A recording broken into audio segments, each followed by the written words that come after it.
All right, folks, international news. Bob in the house. What's grabbing the headlines? Obviously, what's happening in the United States presidential cycle. It's amazing to see how in the last week, 10 days, ever since Kamala Harris has been more or less anointed the Democratic nominee, officially will be, the roll call is still on, how fast the entire Democratic Party has kind of coalesced right behind her, and she's pulled in $310 odd million compared to $139 million for Trump. Wow. And that's after he was shot, right? So what's grabbing headline? I mean, obviously the liberal media, just like the YouTubers in India, are going absolutely gaga over Kamala Harris. The youngsters are back, the 18 to 25s are back. This is fundamentally what drove Obama to power the first time. So it's critical for her to get this math right of the youngsters and get them out to vote, right?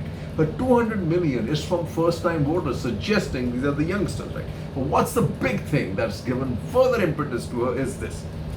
US and Russia complete biggest prisoner swap since Cold War. Involves 24 detainees and 7 countries. Move follows years of secretive talks, right? And this now, if you saw the scenes, I mean, of cussedness obviously of Trump and Vance suggesting that, the United States gave away far more than it should have, right? But things are moving so fast ever since this happened, right? Biden drops out of race, endorses Kamala Harris. She's already got, she's officially nomination because she's got all the delegates through roll calls as of today. She's picked up 310 million. The youngsters are going ballistic about her. And then you have this positive news, right? How Kamala Harris helped secure the Russian prisoner exchange. The vice president's meeting with German and Slovenian leaders helped move the deal along, US officials say. He says as US Vice President Kamala Harris was nearing the end of a meeting with German Chancellor Olaf Scholz at the Munich Security Conference in Feb, she requested all staff leave the room. Aside from one aide each, according to a White House official and senior US official familiar with the meeting, amid high-stakes negotiation to secure the release of a number of US citizens wrongfully detained in Russia, including Wall Street Journal reporter Ivan Gersovich and former Marine Paul Whelan. It has become clear that a Russian assassin imprisoned in Germany, Vadim Krasikov, was the key to unlocking a long sought-after prisoner exchange with Moscow. Scholz has been reluctant to release Krasikov, but eventually, obviously, he did. And look at the roll call, right? It's basically, what do you have? You have 3 Americans going home, 12 Germans and Russians prisoners back in Germany, 8 people returned to Russia, including the assassin Vadim Krasikov, right? And Harris is really getting a lot of love. Harris gets Kamala from liberal media, MAGA fumes, Trumpish sharpened jabs against VP, putting off some youth women voters. Wow. How Kamala Harris has reshaped the US election. This is Prashant Jha. He says in 7 days, Harris has shattered the popular caricature around her, infused energy into the Democratic campaign, unified the base, and made 2024 an open election, but she has a long way to go.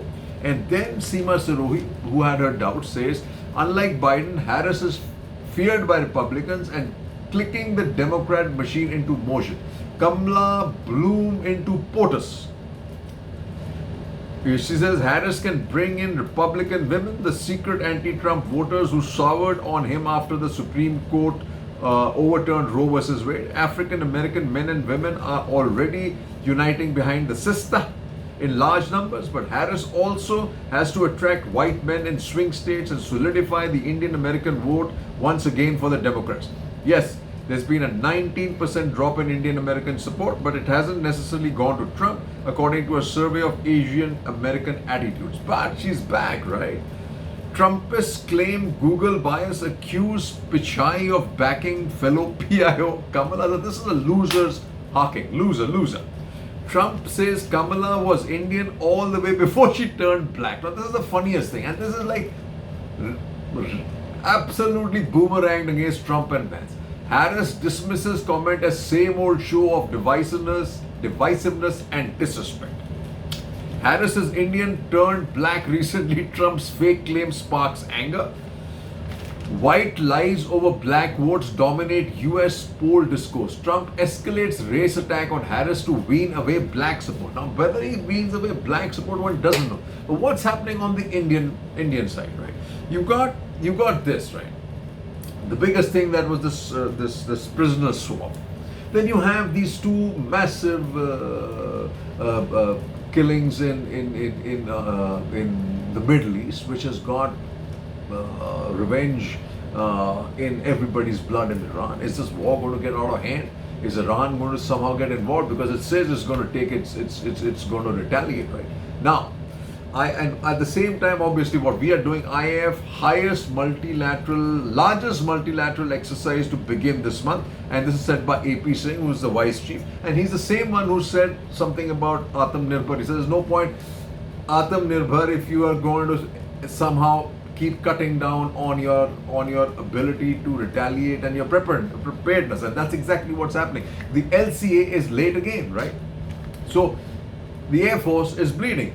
With eye on China, India offers Vietnam 300 million line of credit. Discussions on 31 MQ-9B drones sent to continue, still not happened, right?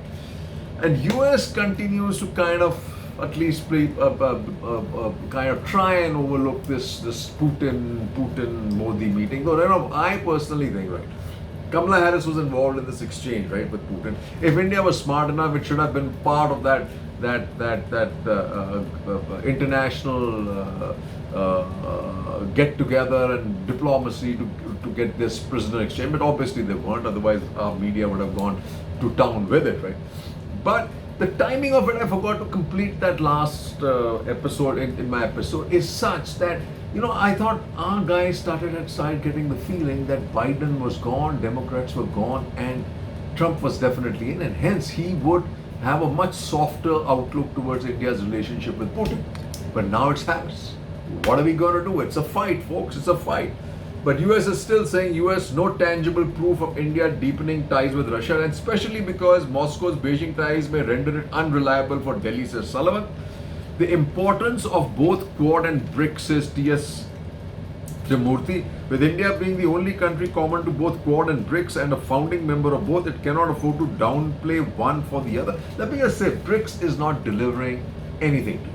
BRICS has been captured just like the WTO by the Chinese. So they're running by Chinese rules. So there is really no point even talking about BRICS, Mr.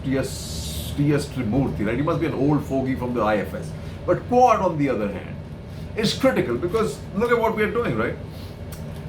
It's critical because this is the meeting that we've had, and this is what we've got to keep doing, right? Because it's the only balancing we have. Because at this point of time, I think the United States is also beginning to think, because of articles that are all over the place about foreign direct investment from China. But I don't understand what foreign direct investment in what? In shoemaking? In making of toys? Remember, those orders are still going to be given by American and European companies. They're not Chinese brands, right? Just about remember that, right?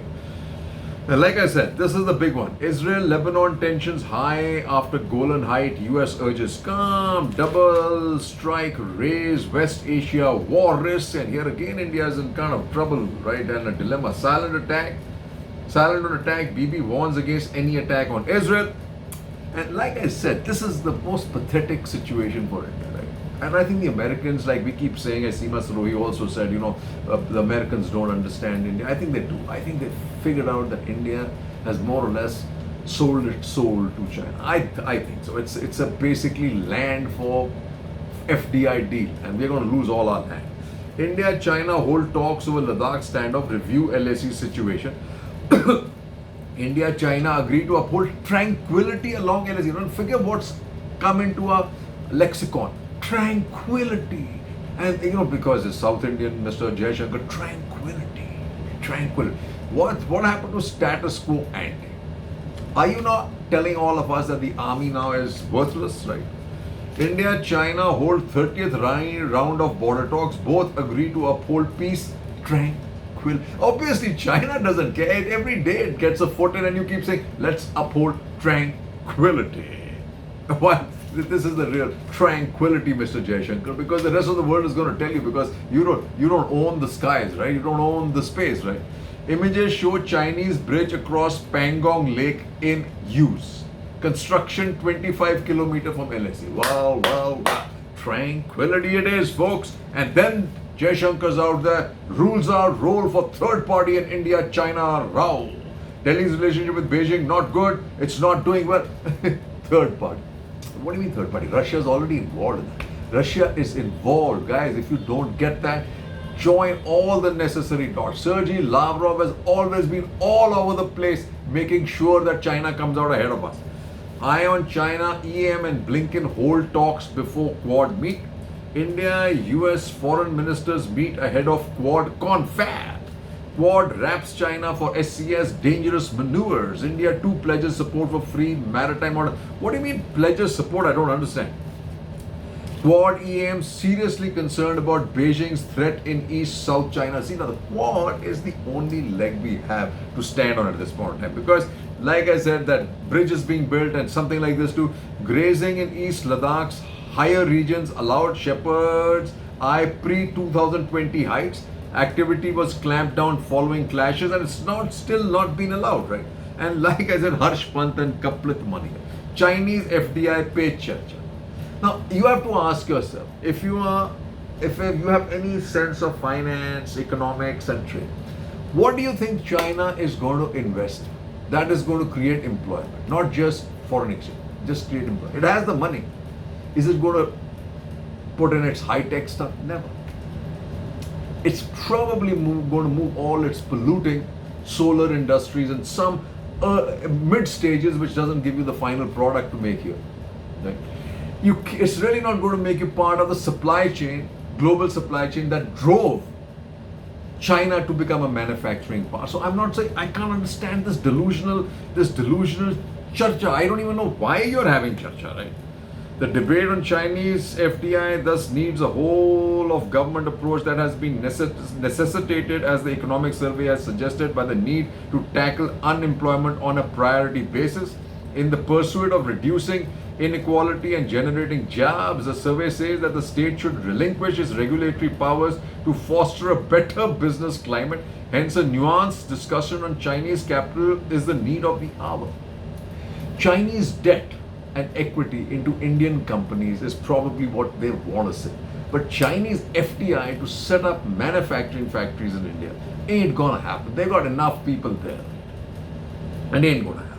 But at the same time, as well, we are doing that. Several rounds of meetings held by India, Canadian officials over ninja killing, that's not gone away. Investing for investment. So this is, like I said, the yellow pages, which is all this eco time, which is just nothing but a voice box for the government. And this Prabal Dal Samanta, all of a sudden earlier, he was also, I love the way he flips.